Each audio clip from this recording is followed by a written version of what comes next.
In a strange world where there are two Earths, a conspiracy theorist has a nervous breakdown who creates a helmet which would show her the truth about the world, allowing her to read others' thoughts. But instead, the state-of-the-art helmet allows the peculiar protagonist to see a world hidden from her, a horrifying world which turns out to correspond with her theories that the rich and the strong try to control the public by restraints and other social constructs such as school, even controlling the protagonist so she cannot use her true powers. The story begins with the protagonist questioning the world around her while staring at a second Earth in the sky. She wonders that everyone has special powers and they know of a world which they have hidden from her specifically. She feels she is singled out in this strange world where everyone tries to hide secrets from her. Being a nervous wreck, intensely theorizing on the world and how everyone is there to get her, she manufactures a magnificent machine, being a helmet which she calls machine that lets me read people's minds when I want to, or short for Psychopomp, which doesn't make much sense as the sentence doesn't have the acronyms for Psychopomp, further displaying the psychotic mindset of the protagonist. As her extreme anxiety and distrust to the world overwhelms her and takes over, she puts the helmet on, which reveals something more shocking than she ever imagined. The helmet allows her to see a world hidden from her, a world in plain sight with all sorts of animals, creatures, and dead bodies which everyone else knew about except for her, which triggers her conspiracy theorist mind even more, as why everyone else knows about it apart from her, singling her out. Is there something unique and special about her? She learns that there are maze-like catacombs or tunnels underneath government buildings, essentially unveiling that the government has a hand in this conspiracy, hiding something sinister which makes her make a vow to herself that she won't let anyone hide anything from her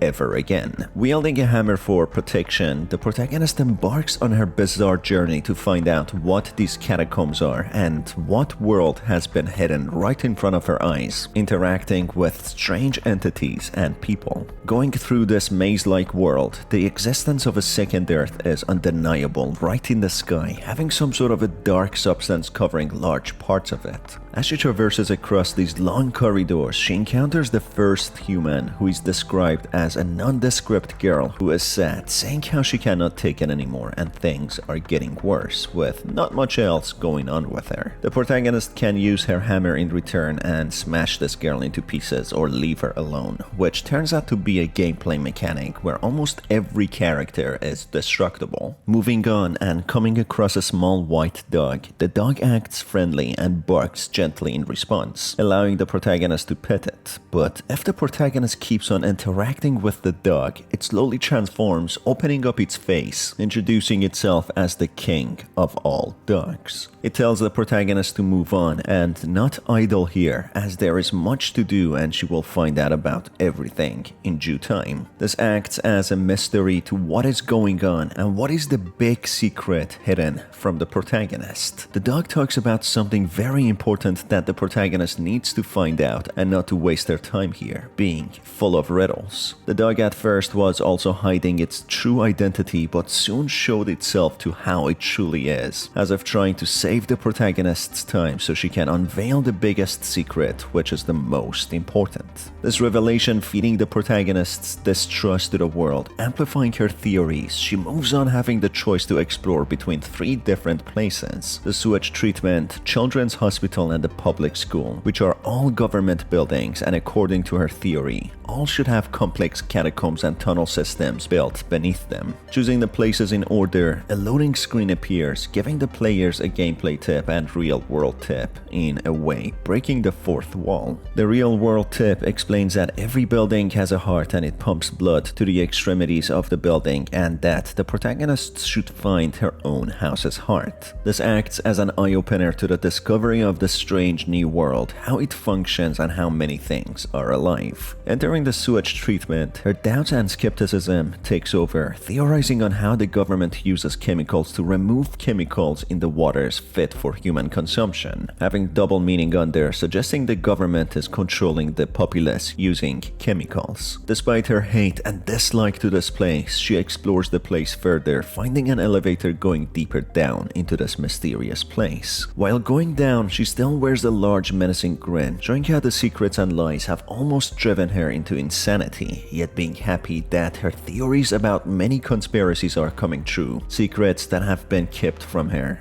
entire life. That's the first secret catacomb that she had theorized exists beneath the government buildings. There she finds a mysterious talking creature being of a mutated mushroom growth known as the kawaii stalk. When the protagonist tries to touch it, it grabs onto her, with her barely managing to let herself free. Talking to the stalk, it speaks in a polite and nice manner, yet having sinister undertone, saying how it would like to tangle the protagonist so she wouldn't be able to go free. A menacing and horrifying thing to say, displaying how the stalk traps people and gets them stuck to the point that would eventually die from starvation. Maybe that's how the stalk grows and lives, by absorbing the nutrients of the composing individual that it traps. Moving on, the protagonist finds a diary type of note dated April 19th, with the author explaining how they feel awake and happy now and how everything has changed. I feel like I just woke up the other day for the first time. I have memories before Sunday, but they just feel so hazy, so much less vivid. I feel so awake now, so real. I just can't stop smiling. Something good has happened.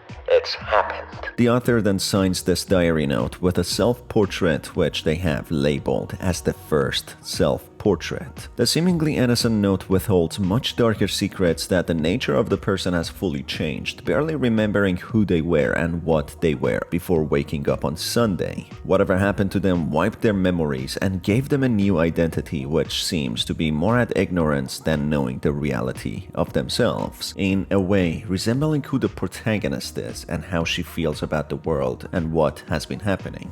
As the protagonist goes deeper, smashing hostile creatures which look like grasshoppers and similar to the kawaii stalk, she comes to a statue being of a human identity with moth-like wings being stretched out. It seems to be some sort of a shrine paying tribute and respect to this godlike entity, an entity that is highly regarded and someone creatures and entities pray to. After meeting a couple of thraits, armadillo-like creatures, one known as the albino thrait seems angry and complains about sparkling-eyed creatures causing disturbance in this place, talking about the hostile creatures. She refers to this place as a holy and sacred place, which is such a strange place to have a holy shrine in a catacomb underneath sewage treatment. So after all, the protagonist was not wrong, and it seems these places were hidden from her for a specific reason. All she knows is that she is an ordinary girl with no special powers, so why would others want to keep these secrets away from her? What's this big secret that everyone seemed to want to keep away from her? And who is this mysterious godlike deity or entity who is depicted as the statue, being regarded as a holy place? Moving forward, the protagonist encounters another creature having a human face who is called Nugget. Nugget explains that creatures like itself funnel human byproducts such as human waste into their queen, who in return turns them into flesh and milk. This explains why the kawaii stalk wanted to tangle up humans or creatures so they could absorb its rotting flesh and funnel it into their queen, who would turn it into milk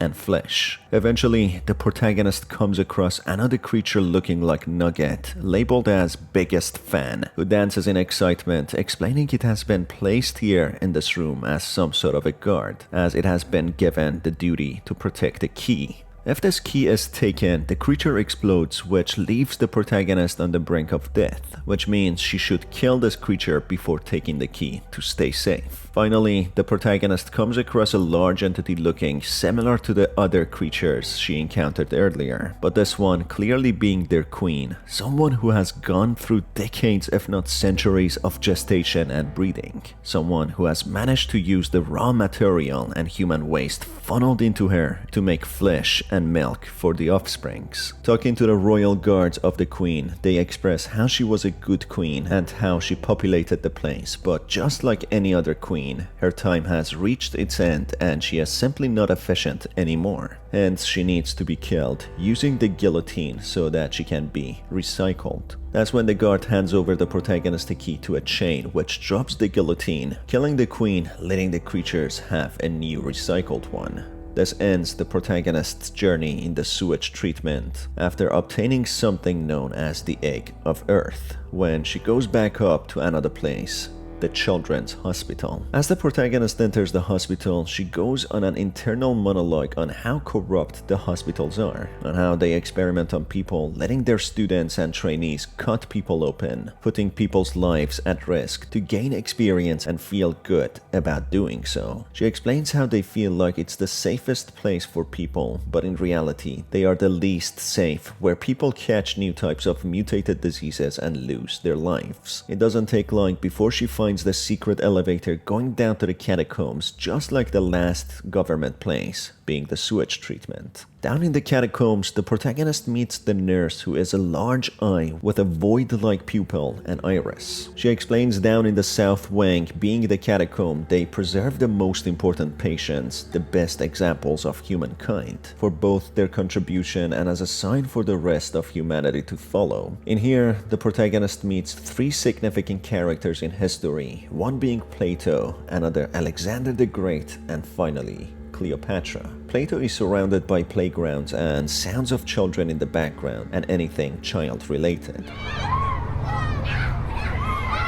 Plato, in a perverted way, goes on saying how nothing is better than the smell and presence of children, going on how Socrates even agrees with him, showing their perversion. Feeling creeped out and disgusted, the protagonist moves out of this room and meets Alexander the Great. Alexander is surrounded by sounds of violence and screaming men. Images behind him are of war and death. In a violent manner, Alexander explains how there's nothing greater than the feeling of conquering and being conquered, the feeling of another man's blood, showing his warmongering attitude and how war-hungry he was. A nurse being present in his room explains how these significant characters are surrounded by things that they enjoyed the most in life to keep them entertained and happy for the rest of their lives here. Moving on, she meets Cleopatra in her private room, surrounded by eyes of millions, giving her attention and encouragement. She explains how there's nothing greater than the feeling than people thinking you are helping them, being starved for attention and glory. She explains how popularity is important and how it makes people do anything if you ask them, being popular enough.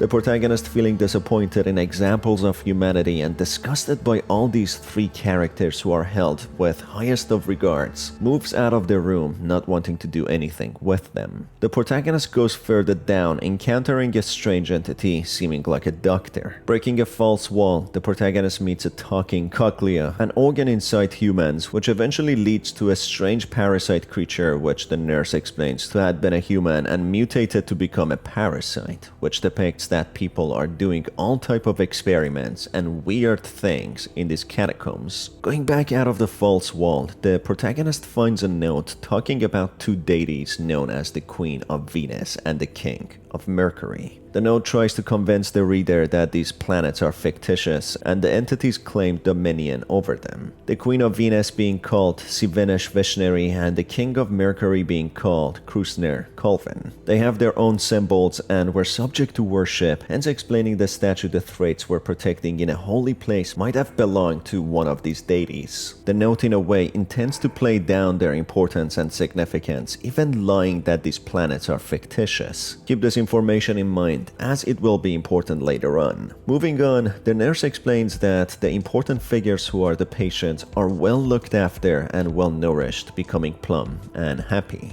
There are more figures which the nurses are raising and looking after so they can have their own private large rooms one day. These nurses are called eternal nurses who tend to these patients eternally, keeping them alive for generations to come, showing and displaying the corruption underneath the seemingly good government buildings, pretending to serve the society. Finally, speaking to one of the main nurses, she unveils the dark truth that patients from all over the world, especially children, have their blood, meat, and nutrients extracted in order to provide nutrition and energy to the VIP patients, who happen to be the most corrupt of humanity. This depicts that children and patients around the world are intentionally killed and used for these VIP patients, showing how the protagonist was right all along with their conspiracy theories that the hospitals are the most vile and malicious of places, where they're supposed to be safe, but in reality are the most dangerous of all places where people are killed, experimented on, and used. This fuels her insanity even more, shown through a never-dying grin on her face, accompanied by wide-open eyes,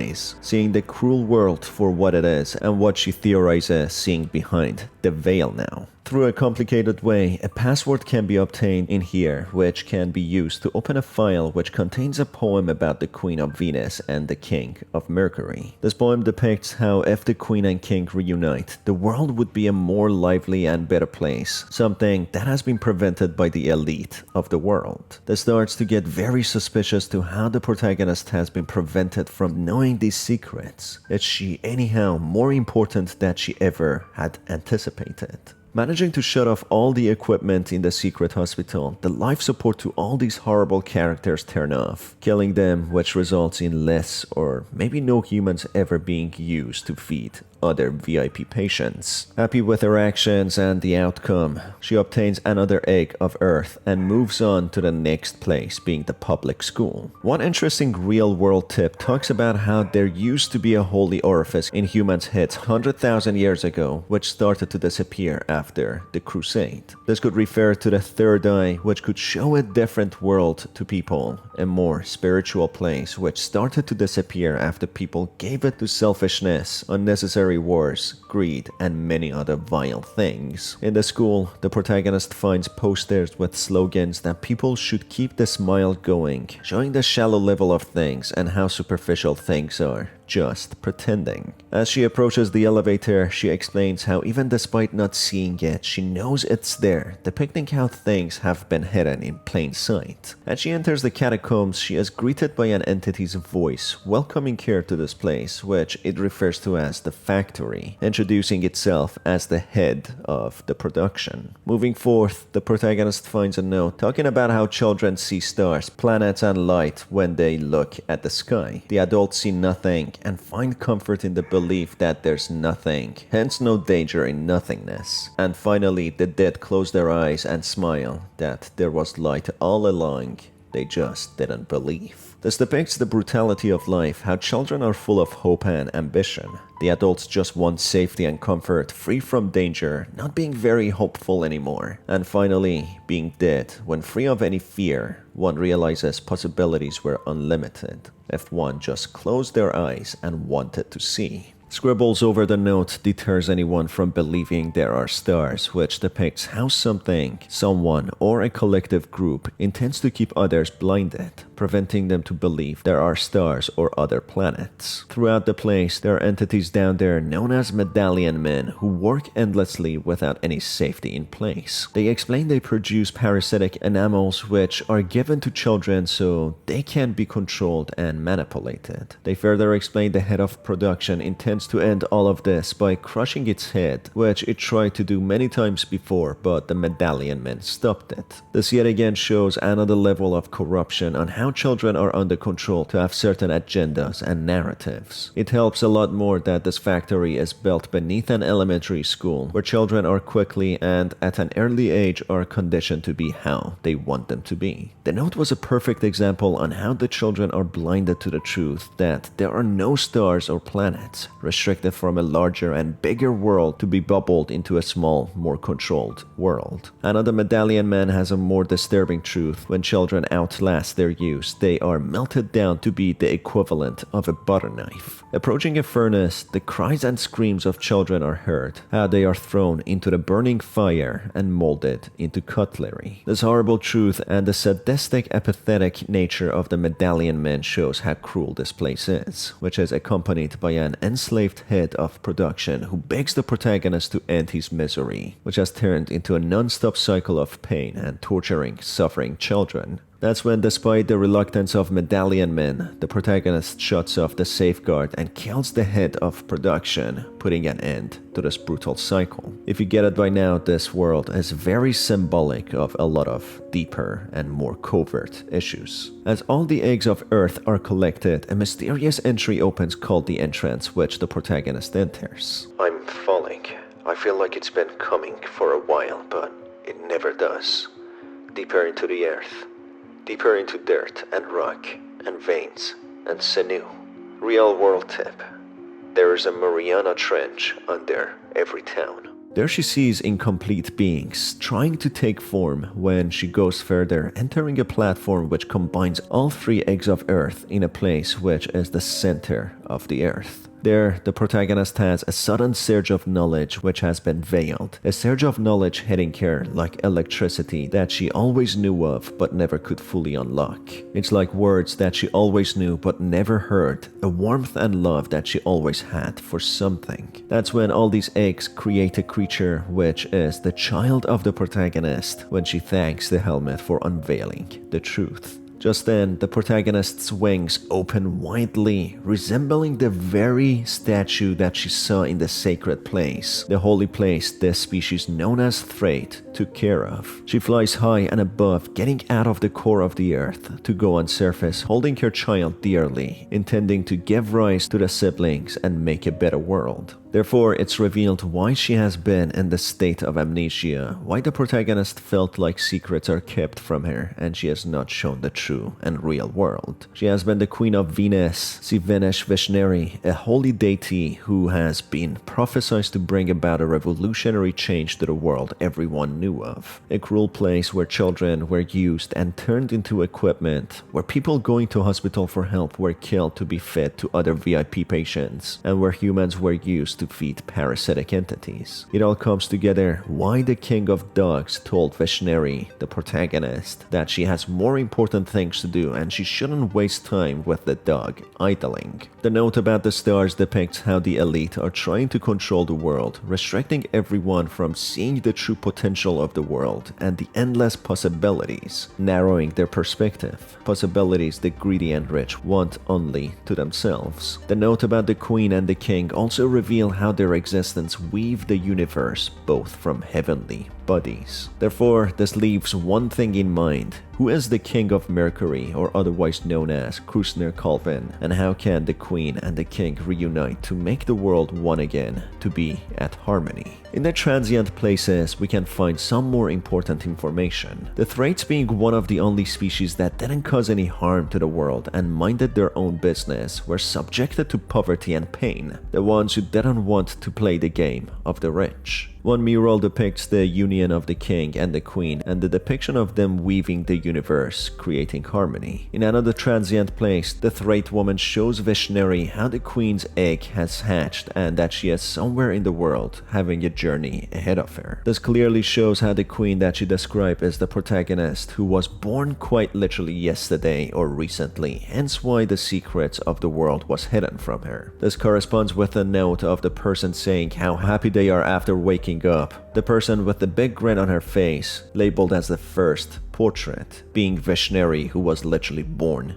being hatched out of her egg. Quite possibly the elite also prevented her from learning the truth. That's why she had to take the matters into her own hand to find the truth. In another location, Vishneri eavesdrops on the conversation of two bubbles which represent other different entities. One being the king of all dogs, apparently being the boss of a populace. The exchanged conversation is about the king of Mercury and queen of Venus and how and when they need to be woken up. They continue that the queen has woken up, but not the king yet, who should awaken after the queen has understood the truth and potential of her powers. It turns out the entities which came in the way of the queen were all puppets created by them to invigorate the queen and encourage her to seek the truth and weave the universe, learn about the true evil and save the world. So maybe, after all, this world that she experienced was not the real world, but a representation of the real world. Eventually, another location shows a TV playing propaganda that the insect god is not real and that what she tries to do is not good, spreading clear lies and propaganda, a representation of the news and TV and the elite, rich and powerful, controlling the media to indoctrinate the people to form a specific agenda. Repeat. At 3:45 a.m. today, a state of emergency was declared following the appearance of a large unknown insect-like creature in the Melnit borough of Central City. The creature is unpredictable and is considered to be highly dangerous. This is not a drill. If you are inside, stay inside. If you are outside, find the nearest shelter. If you are thinking, stop thinking. The insect may appear to you as a human. It is not. It is an aberration of your imagination and does not exist. Stay away from the insect, as it is highly dangerous.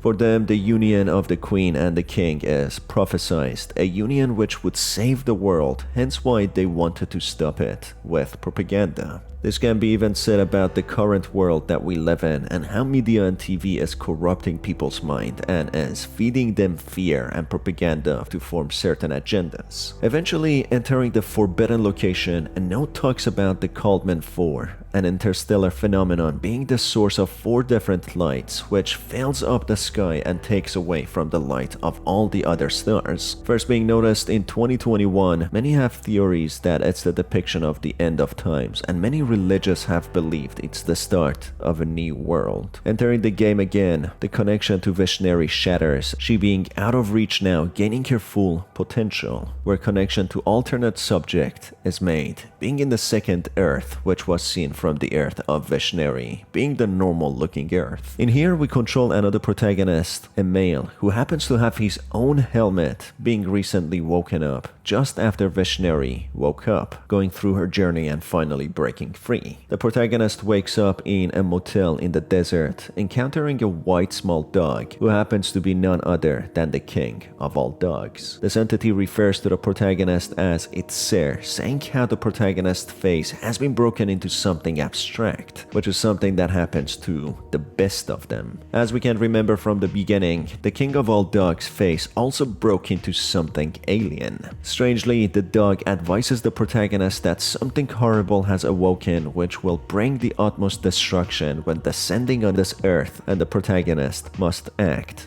quickly. This relates to Vishneri seemingly that has woken up on the bleeding earth, which was seen to be red inside. Alternatively, the protagonist on this earth is the king of Mercury, who has just woken up, or as otherwise known as Krusner Calvin. Calvin is strangely manipulated to fight Vishneri rather than joining her to weave the universe, or maybe their entire purpose is to be each other's adversary, to create a balance in life. Also getting back to the poem, there were 4, as were the Kalman 4, a dog being the king of all dogs, a child born by 3 eggs of earth, through the journey of Vishneri, a mother being the queen of Venus, and the father being the king of Mercury. And altogether, they would bring about the fun and a better world. The bleeding earth Vishneri lived in was quite cut and dry, showing a horrible hidden world beneath, hidden in plain sight, which many knew about but didn't take action. As Vishneri suggested in the beginning of the story, how everyone knows everything, but they are hidden from her, which killed patients and children and used for other purposes. Vishneri, of course, was the good force who put an end to all this cruelty and would make the world a better place, as we saw throughout her journey. The rich and elite constantly tried to stop her in order to make themselves richer and more powerful. This world was a more more abstract world where in Calvin's Earth, the corruption is identical to the Earth that we live in, as it resembled the same Earth as well, where corruption is more covert in less abstract fashion, something people know about but rather not see,